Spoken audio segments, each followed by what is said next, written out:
Good distinction. One final question for you, Mr. Vice President.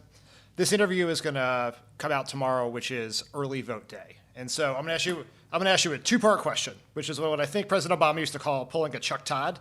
So part one, what's your message to the folks who have not yet voted or do not yet have a plan to vote? And part two, for the folks who have already voted, the 50 million Americans who've already voted, what can they do over the last 10 days to help make sure that you're the next president of the United States? Well, first of all, what really rankles my opponent is I say that the thing that bothers him most is he's not a patch on Barack's jeans. I mean, Barack was one hell of a president, and I tell you what, man, what an honor it was. I think you guys believe it too, to serve with him. I mean, an incredible honor. And I'm not being solicitous. I really mean that. He had more integrity in his little finger than most people have in their whole body, and he had a backbone like a ramrod, has one. But one of the things that I think is most important is those who haven't voted yet, first of all, go to iwillvote.com to make a plan exactly how you're going to vote, where you're going to vote, when you're going to vote, because it can get complicated. Because the Republicans are doing everything they can to make it harder for people to vote, particularly people of color to vote. So go to iwillvote.com. Secondly, we're in a situation where we have put together, and you guys did it for our administration, the President Obama's administration before this. We have put together, I think, the most extensive and inclusive voter fraud organization in the history of American politics. What the president is trying to do is discourage people from voting by implying that their vote won't be counted, it can't be counted, we're going to challenge it, and all these things.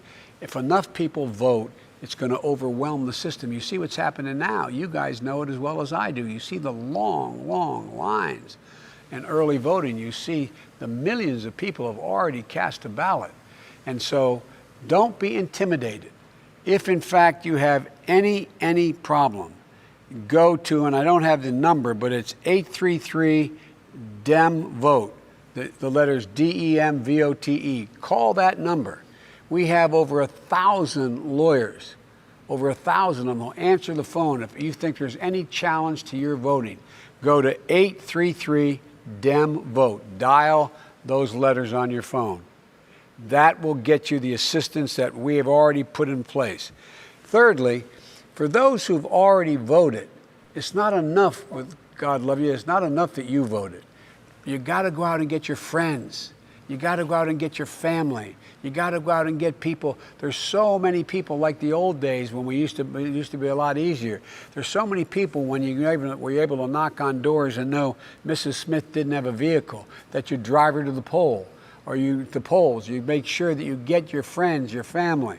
Because look, as John Lewis said before he passed away, it's really, you have a sacred right and it's a sacred obligation to vote, particularly young people.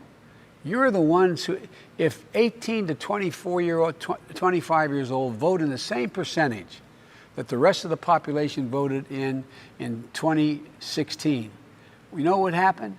We would have had 5.2 million more people voting. You can own the election. You can own the outcome. It really, really, really, really, really matters.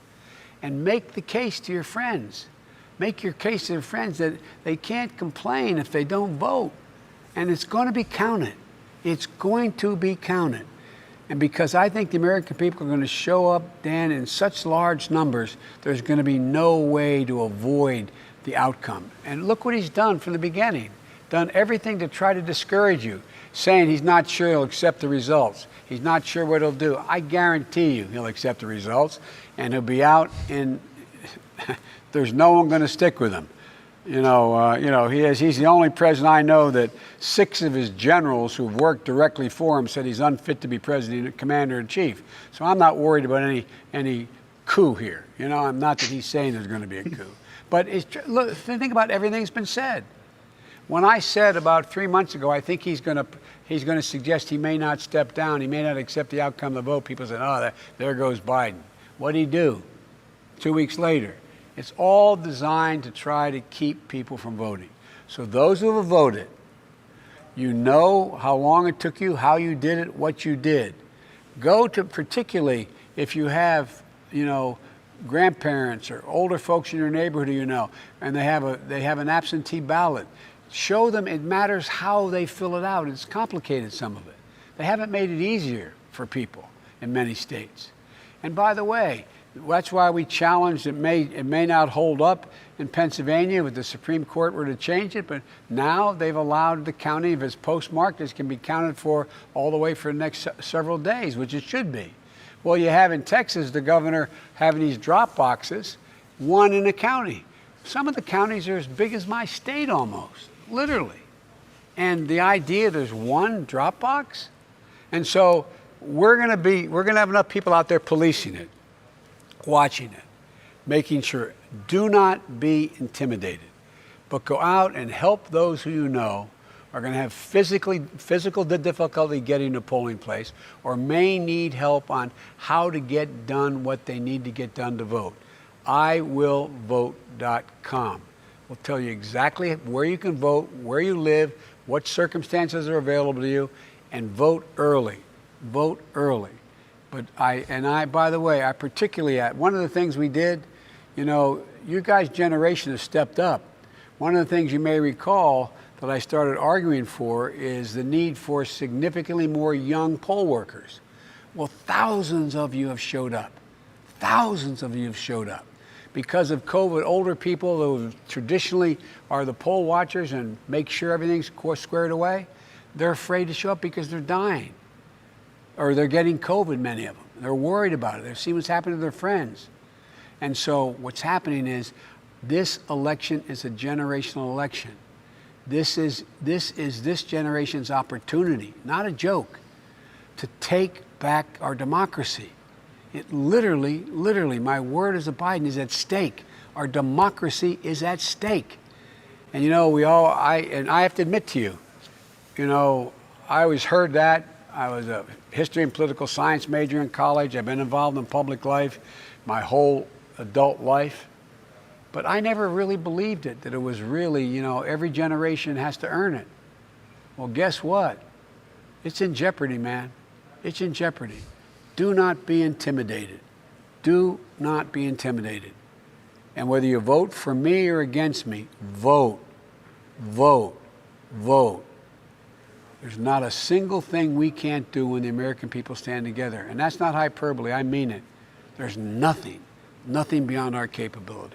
On that note, Vice President Joe Biden, thank you so much for your time. Good luck in the last 10 days. Let's go win this thing. I'm going to give it hell. Thank you very much. By the way, you guys have such an enormous following, not only with my children, my grown children, but my 5 grandchildren who range